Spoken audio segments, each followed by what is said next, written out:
So I had to take care of stuff in real life, but aside from that, I'm also taking a kind of... Oh my goodness, I just realized something in real life as well, but it's fine.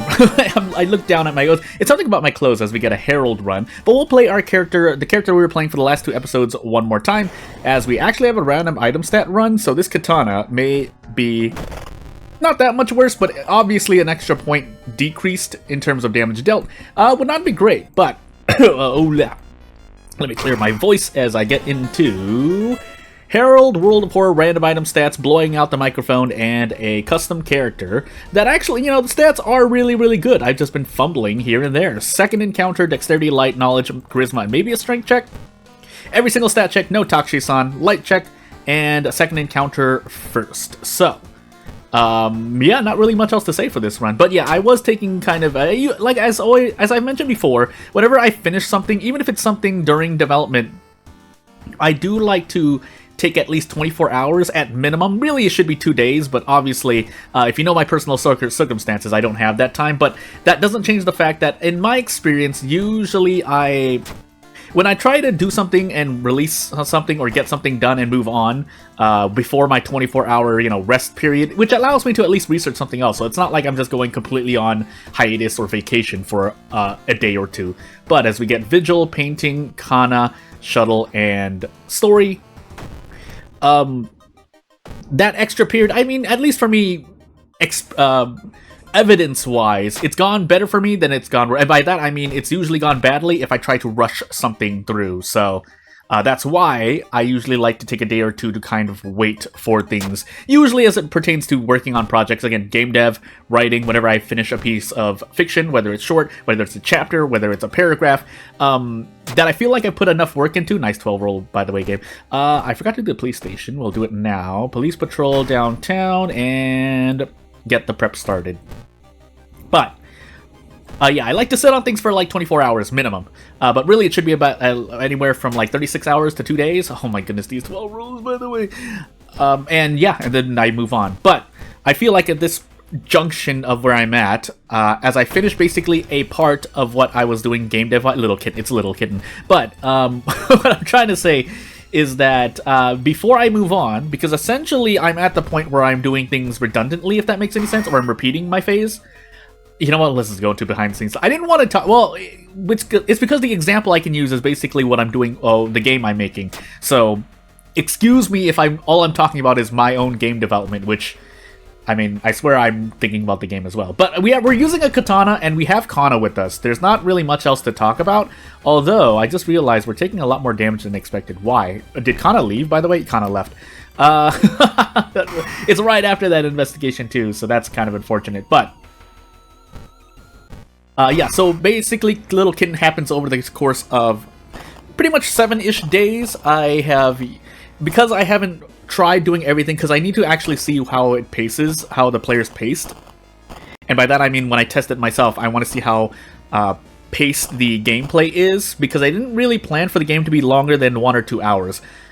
For better or worse, though, and I think for the better, it's going to be longer than that. And this is what I mean when I mentioned a long time ago that you should make your project shorter than a lot shorter than you want them to be. This is the reason why, because I thought I was making a game that was only going to be an hour or two long. It might actually be a few hours long in total, which means that if you want to take a break, I have to think about, or you don't have to, but I think it would be a good thing, usually, to think about where the player would be taking breaks, whether there's save points, whether it's times that they can stop and, move around, whether it is not in-game cutscenes, and those are, well, quote-unquote in-game cutscenes as it pertains to RPG Maker.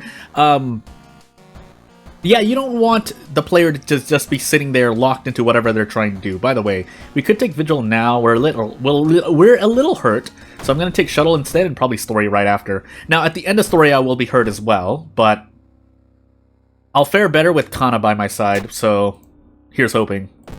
Otherwise, I should probably save a level up, maybe even 2, just so that I don't go crazy, because we're doing prep strong anyway, unless this character has a very I think this character actually has fast swimmer, if I recall. So maybe we will level up once, but afterward we'll wait until pretty much after Story to do anything.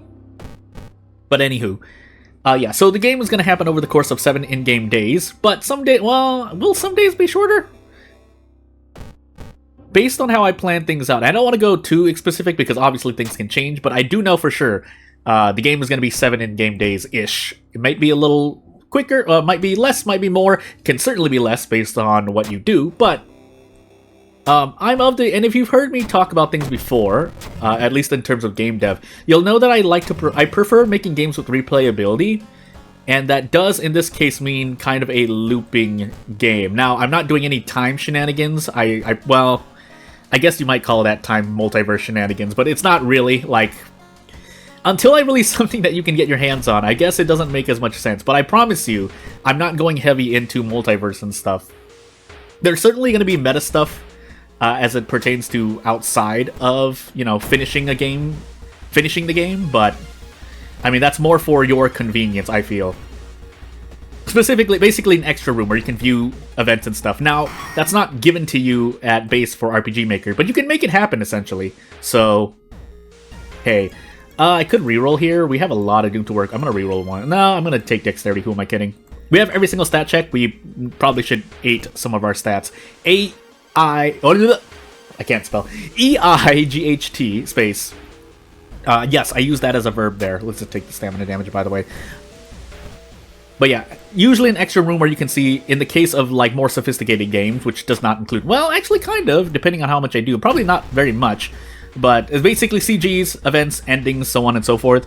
Meta stuff like author, audio, developer, whoever, commentary, things of that nature. And then I allow you to go back, you know, and start a new game. Now, for those who don't know RPG Maker, the not nuance, but the tricky thing about games that can loop in on themselves, unless you just want the player to start a new game, but because I want things to carry through, and you could carry things through, there are ways to do it with certain plugins here and there, but for the most part, I like to keep the player in the same, I guess, save file, so to do that more properly, especially without the use of plugins, which can throw a monkey wrench at things, but usually plugins are for the better. I'm not saying plugins are bad, but you would need to reset variables, basically. That's what I'm trying to say. By the way, yeah, you know what? We'll take Daddy's Girl. We're kind of hurt. We're gonna heal stamina regardless, but we need to do this because I'm thinking about taking Vigil next, and that would be really, really, really, really strange. So, off we go. Ah, my knuckles. I'll continue talking what I was talking about for game dev. I just need to make sure I survive this perfectly fine. I mean, I could go for 2 attacks if I really wanted to go out of my mind, but there's not really a reason to risk this. 50%, you know what? We just need to hit at least one of those. Okay, that was really, really good. Now, unfortunately, we don't get too much more unless we'd have to do it again, which, I mean, at this point, we're out in 2-ish turns anyway, so even if I miss here, or 3 turns, sorry, then I don't mind taking 2 all damage. That's what I'm trying to say. But anywho, we do want to heal. Hopefully we keep the bath, because we want to be able to heal before Vigil here, which can do a lot of damage. Even though it's not a high threat level location, I don't think, and if it is, I need all the HP I can get. But nonetheless, trying to survive. But yeah, so for the basic, let me just get what I'm trying to say without tangenting anymore. But, so for RPG Maker specifically, variables do not carry between runs. There's ways to do it. You can use plugins, you can use other things, but if you're just using RPG Maker at base, you need to figure out a way to basically reset variables, because if you start another game in the same save file, variables are probably going to be set a certain way.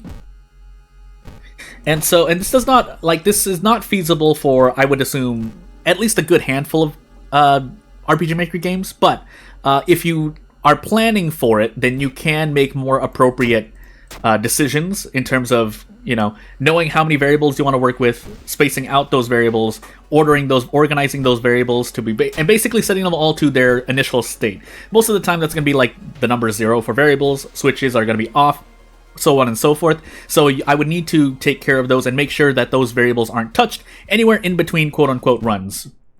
That's all I'm trying to say. Among other things that can, other examples are events in maps. So for those who don't know RPG Maker, essentially a lot of things that exist on where your player is moving is called a map, and those events like doors, chests, so on and so forth are events. And so these events can sometimes be moved around and manipulated. You would need to reset them to their initial states, unless you have designed your game in a way that accounts for that. And by that I mean you don't move any objects or events. You keep the maps as unchanged as possible. or you link the player to it, or you transfer the player between maps that are not going to be touched at all. By the way, we're dying. But not really much else I can do about this, so hey. But again, you need to reset everything to its initial state. That's essentially the concept. And that's the easiest to do if you're just having the player play a new game, or if they're playing a linear experience that, you know, you're not going to be using the same save file over and over and over. Oh my goodness, rolled an 11, by the way. But as I pretty much die, I don't think there's any way out. Oh, stamina. But that's basically what I'm sitting on. So I'm at a point in which I want to loop a certain gameplay loop, even though there are going to be changes in between. But for the most part, I understand what I'm doing for Little Kitten. So without further ado, if you have any questions or comments, criticisms about me, World of Horror, anything else, let me know. Otherwise, we're going to end this video on an 11 roll. That hurts me so much as I blow out the mic.